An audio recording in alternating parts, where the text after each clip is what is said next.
G'day, it's Josh Jamali here from Farming Ahead. Thanks to our mates at Hare and Forbes, got another workshop tip for you. Now today I thought I'd talk about hydraulic fittings, and in particular how you can actually install a hydraulic fitting at home without any specialised equipment. This is your standard type of hydraulic fitting. This is what we call a crimp fitting. Now what will happen with this, you go to a hydraulic shop and they'll whack a piece of hose in and they'll put this in a very specialised press and they'll squash that fitting down, and you'll end up with something that looks a little bit like that. It's a fitting that's been crimped onto the hose. It's not really feasible to do this sort of thing at home because, let's face it, the equipment is pretty expensive. There is a way that you can do this at home, and that's with a field assemblable fitting. Looks a little bit like this. This is a fitting disassembled, and basically this allows you to put a fitting on a piece of hose using only spanners and a little bit of oil. Okay, so we've got our hydraulic hose in the bench vise. You don't want to clamp it too tight because you'll squash the hose. Leave enough room overhanging so that you've got plenty of room to get the outer sheath on. And it's a simple case, firstly, of winding this on. That's the first step.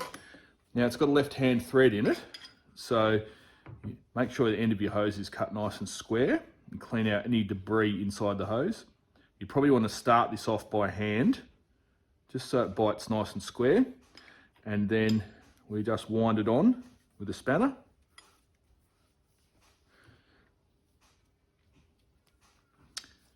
Now you can kind of look down the inside of the hose, inside the fitting, just to see the progress in there. You don't want to get it really hard up against the end of the hose, otherwise the end of the hose will burr over and close up. Okay, it's looking pretty good.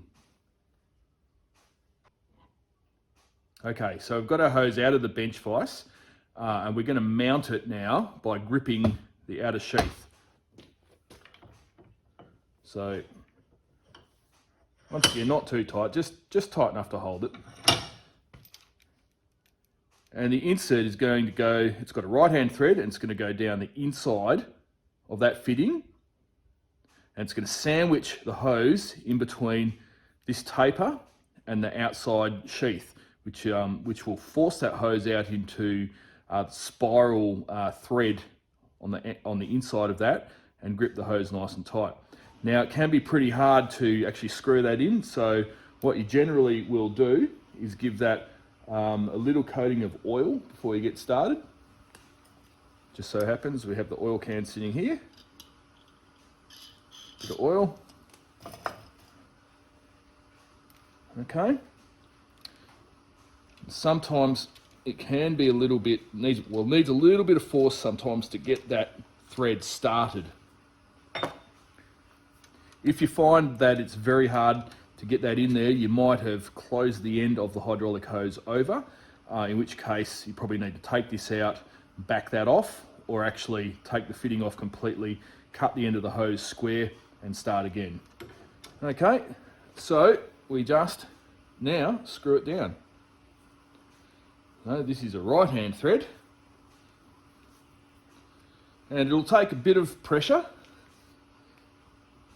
It gets a bit tighter as you get towards the end.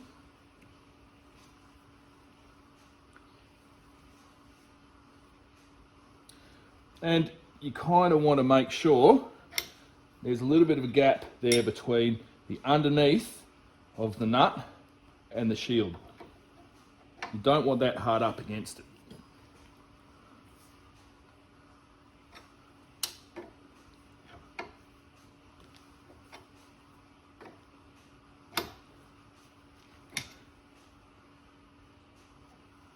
A little bit more,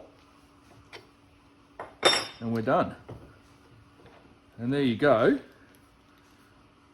That's not going to come off in a million years. And of course, any kind of fittings are available to fit the hose. This is one we made up before, $10 worth of hose. There's probably $60 worth of fittings there. But all in all, that ends up being quite a cheap hydraulic hose. that breakaway coupling by itself is worth $30 of that, so that's a fair bit of expense there. Here we've used just a fixed end that screws into the base of that, so that ends up being a very cheap hydraulic hose.